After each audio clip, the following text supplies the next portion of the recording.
وقد وقع ذلك في هذه الأمة فافترقوا على 73 فرقة. فدر اویا ډلو باندې به دا امت جلا کیږي او پر در اویا ډلو باندې به تقسیمیږي. منها فرقة ناجية إلى الجنة ومسلمة من عذاب النار. یو فرقه ناجیه ده، فرقة ناجیة، یو فرقه ناجیه ده، دې فرقې نجات پیدا کوي د چیش څه؟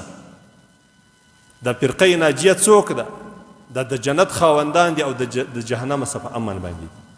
وهم الذين على ما كان عليه النبي صلى الله عليه وسلم واصحابه. ده هغه کسان دي چې پر کومه طریقه باندې رسول الله صلی الله علیه وسلم وو او د صحابه کرامو د فرقې ناجیه ډله ده. دا نور ټول د جهنم لارې دي. بیا دی فرمایي ولا تفرقوا، نهوا عن التفرق في الدين والاختلاف فيه. موږ د الله رسول صلی الله علیه وسلم د تفرق او د اختلاف څخه منع کړي یو. کما اختلف اليهود والنصارى، لکه یهود و نصاراو چې به اختلاف کوي. وقيل عن مخاصمة والمعادة التي كانوا عليه في الجاهلية. لهغه اختلاف او لهغه مخاصمت، لهغه جګړو جنجالو چې در اسلام لمخه په قومو کې ولا پر معمولی خبره به لس نفر سره وجله، پر معمولی خبرې به قومونه په کلونو په جنگ باندې سره اخته او یو بل به سره وجي. د اسلام مقدس دین د دې شان اوس د اخلاص او د الله رسول صلی الله علیه وسلم دغه اختلاف د امت چې په پروي مسایلو کې چې اختلاف دی، اختلاف رسول الله صلی الله علیه وسلم رحمت ویلی دی. دا د الله تبارک وتعالى فضل دی، مهرباني ده چې هیڅوک باندې افراط کی نه به تفرید کی. د اختلاف چې د علماو د اکابرینو په مابینځ کې د اختلاف د الله رحمت دی. هر سړی به په خپل قدم چې یږدي بیا به مخته ګوري، دی به قدم مخته اخلي بیا به ځي. هیڅوک به داسې نشي کولی لکه د یهودو د نصاراو ده چې یو پاپ یو انجیل لیکلی دی او خپلو خلکو ته یې ورکړی دی، هغه بیا د یوې علاقې د یو انجیل دی، د بلې علاقې د بل انجیل دی، د بلې علاقې د بل انجیل. الحمدلله رب العالمین. د اهل سنت والجماعت څلور حق مذاهب دي. دا څلورو سرو مذاهبو پر اصولو باندې اتفاق. الله واحد لا شریک ذات، محمد رسول الله د الله رسول، قرآن زموږ کتاب او دستور دی، او صحابه کرام چې دي دا ټول عدول دي. په صحابه کرام کې کښته او پورته کمزوري او کسان نسته. نه داسې کېدلی چې صحابي مبارک د دروغ ووایي. الله رسول صلی الله علیه وسلم ټول صحابه کرام دا عدول دي.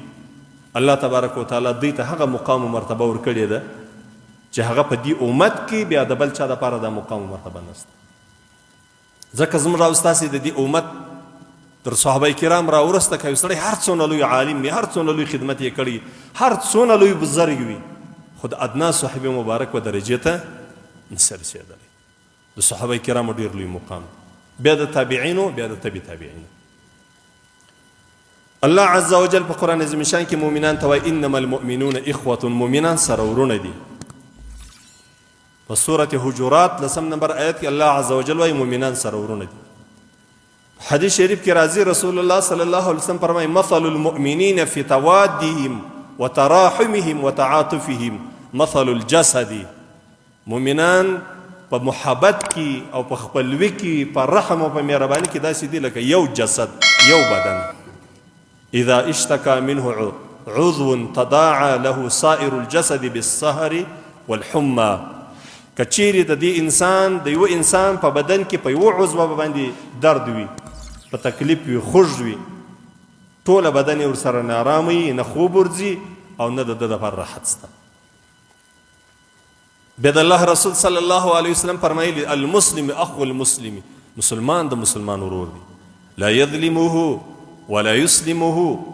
مسلمان به پر مسلمان باندې ظلم نه کوي او مسلمان به بل مسلمان و کافرانو ته نه پرېږدي. مسلمان به بل مسلمان و کافر ته نه پرېږدي چې هغه هر څه ورباندې کول، ته ورته کښېنه بس خوشحاله. ومن فرج عن مسلم كربة فرج الله عنه كربة من كربات يوم القيامة. کله چې یو مؤمن مسلمان د یو مؤمن مسلمان سره یو وحشت دور کی، د یو ظلم سره اخلاص کی، د دې یو حاجت ورپره کی، نو الله عز وجل به د هغه مشکلات چې د محشر په ورځ د پر سر باندې پروت دي الله عز وجل به ځینې پورته مؤمن مسلمان دونه لوی مقام دی د مؤمن مسلمان په خپلوي باندې په محبت باندې د په درد په لرې کولو باندې الله عز وجل تا ته دونه ناز درکوي الله عز وجل تا ته دونه مقام درکوي